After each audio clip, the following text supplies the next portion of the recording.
presented by प्रीतम प्रेमी official. बोला बोला देवघर वाले बाबा की।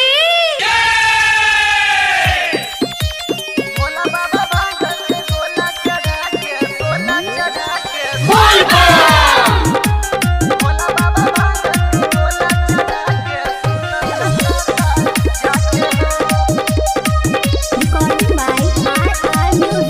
चढ़ते सवन हम कावर उठलिया गंगा जल लोके हम जब घर एलिया।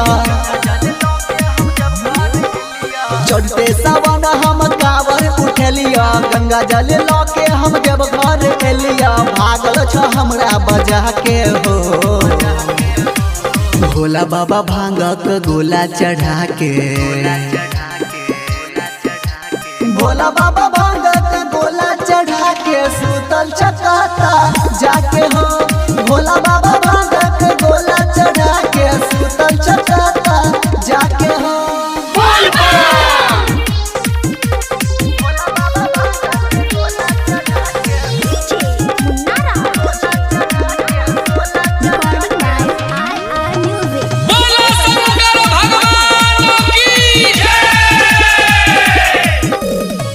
सुल्तानगंज से पैदल एलिया देवघर चल के।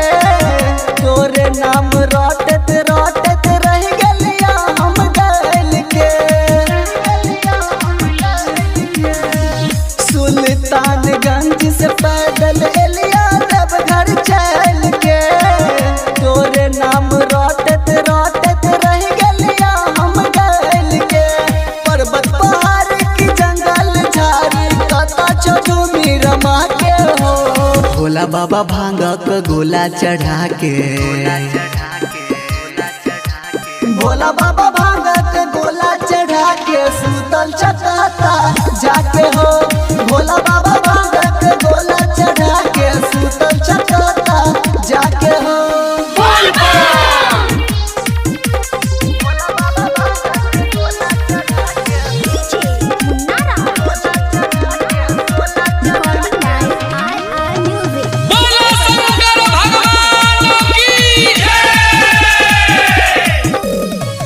तोरा खातिर लके एलिया भंगिया के चार बोझा। भैर के चिलम लेलिया आबा न तनी सोझा। तोरा खातिर लके एलिया भंगिया के चार बोझा। भैर के चिलम लेलिया आबा न तनी सोझा। इंद्रदेव राइटर राजा कहै छ गेलन हमरा बता के हो। भोला बाबा भांगक गोला चढ़ा के। भोला बाबा